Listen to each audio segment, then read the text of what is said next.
Luke's fist didn't make a sound when it landed. Honestly, you'd expect a moment like that to come with thunder, something cinematic. But it was dead silent. And then the HOA goon hit the pavement, and that noise was loud enough to wake every neighbor within 3 blocks. That's how it started, or maybe that's just how it all finally boiled over. Looking back, it was one of those Tuesdays that just fell off from the jump. Sky too still, birds all missing. Like even the animals knew to stay out of whatever was coming. I remember standing there, microwaving a 2-day-old cup of coffee, watching through the window as 3 figures made their way down the street. 2 built like linebackers shoved into off-the-rack shirts, and one with a clipboard strutting like it weighed as much as the law itself. And there was Karen, our HOA president, self-appointed queen of petty rules, full-time real estate hawk, part-time agent of chaos. She stood across the street, arms crossed, with a smirk that said she'd already played out the whole script in her head. I reached for my cane, felt my knee crack, the old injury flaring up just in time for the showdown. I didn't make it to the door. Luke did, quiet, steady, just moving like he'd done this 100 times before.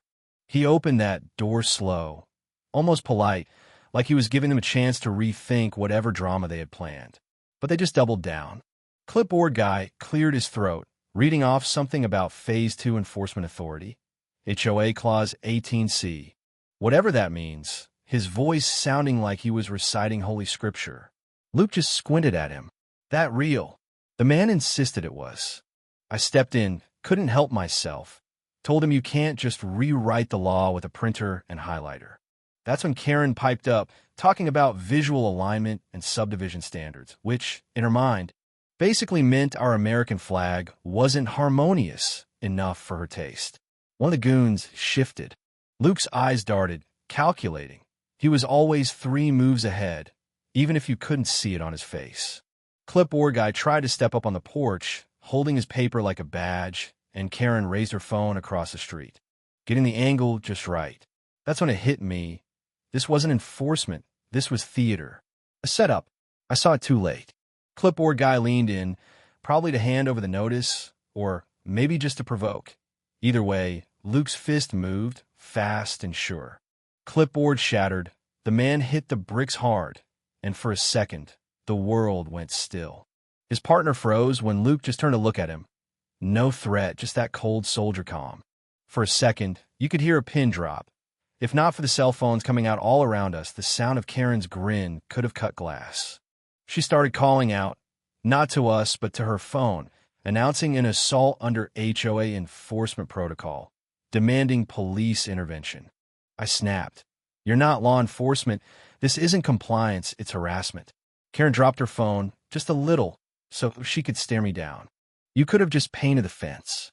The other enforcer helped his buddy limp off, and Luke stood there, stone still, watching the crowd, cell phones up, neighbors peering through blinds, even a car I didn't recognize filming from the curb. Luke's jaw clenched, not out of anger but regret. Not for what he did, but because he realized, same as I did, that this is exactly what they wanted. We'd just declared war. It wasn't the punch or the footage that did us in. It was what came after. An envelope in my mailbox, no return address. You ever see how a neighborhood can go from friendly to hostile overnight? That's what happened. Suddenly, the whole street was under surveillance. Neighbors who used to wave now peered out like they were studying suspects. By breakfast, that clip was in 3 different group chats. One post said, "This is why we need stricter enforcement." Another, "Veteran violence is still violence," with a slow-mo replay of Luke's punch set to circus music. Luke didn't bite. He saved everything to a folder marked evidence. I started logging too. If this was siege warfare, I'd take notes like a general. That's when I noticed the white SUV.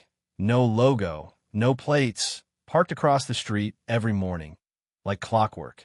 In the afternoons, a city van would idle a few houses down, some guy eating sunflower seeds, just watching our yard. Luke rerouted the motion sensors, rigged new cameras. One in the birdhouse, another under the mailbox. I zip-tied a cheap one under the gutter, muttering prayers it would hold. The first visitor came at 2:13 a.m.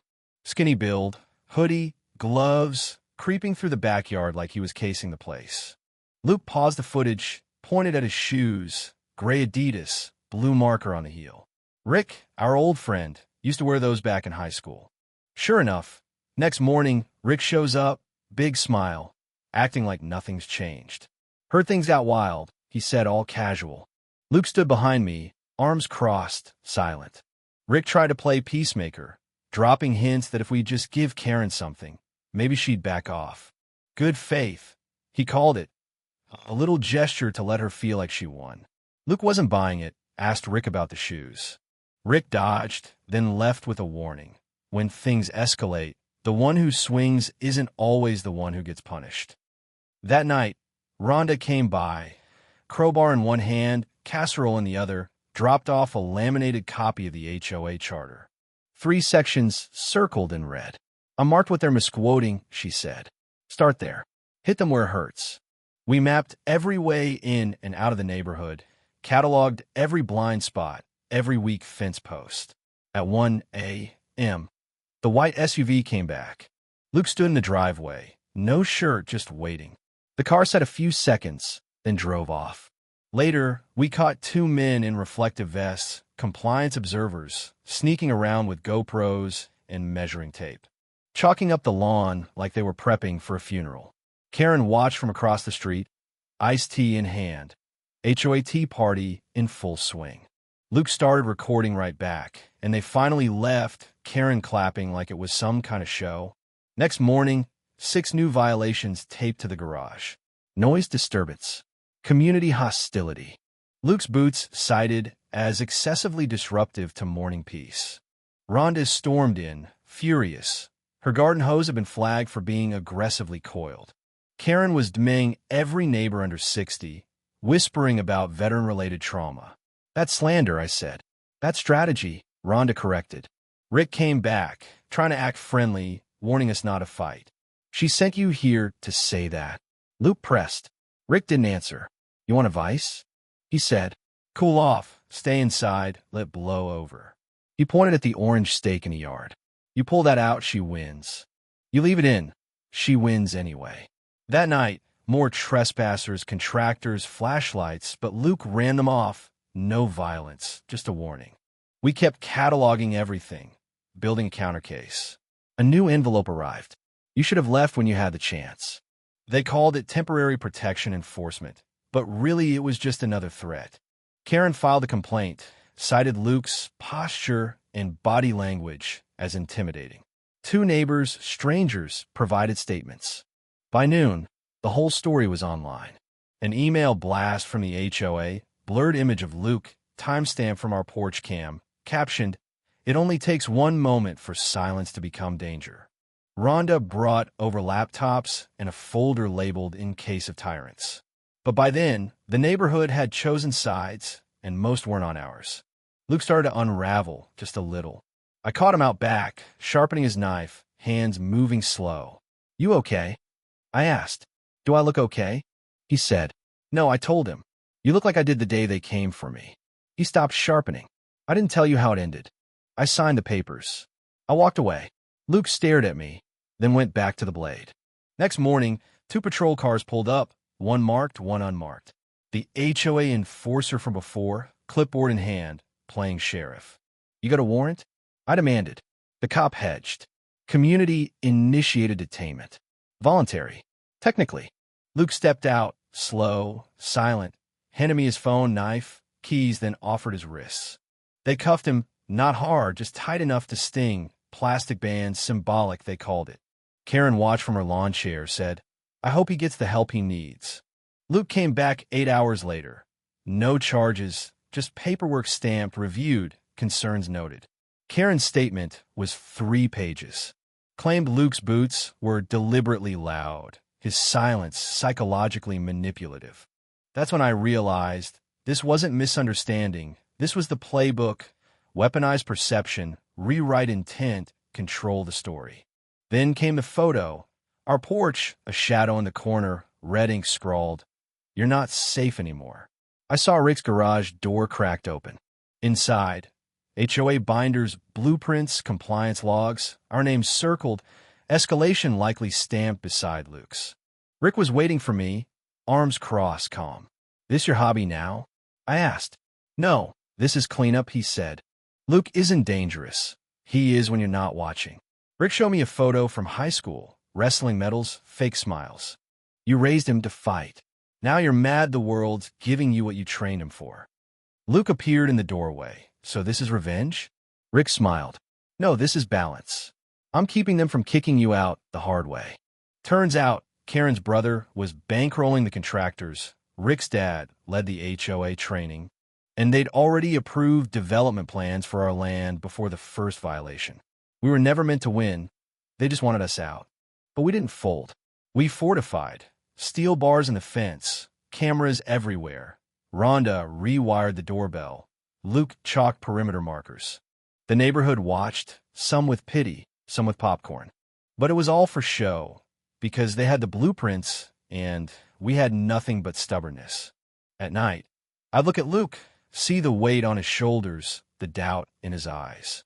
"You think this'll be enough?" I asked. "It won't stop them. Just delay." He paused.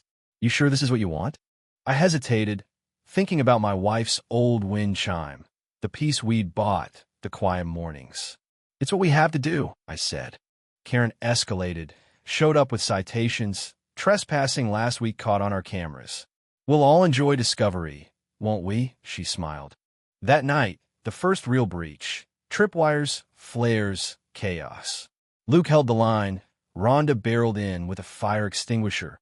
I swung my cane. Contractors scattered. Sirens wailed. Karen screamed about unstable veterans. The officers took statements, and when the dust settled, Luke handed me a contractor's badge. Same firm, same funding line as before. A few weeks later, we were served. A court summons, Karen named as plaintiff, me as primary threat. At trial, Karen's lawyer painted us as lunatics, playing up edited footage of flares and chaos. But I played the full tape, trespassers in blackout gear, no warning, Luke responding only when they broke in. Rhonda provided meeting minutes.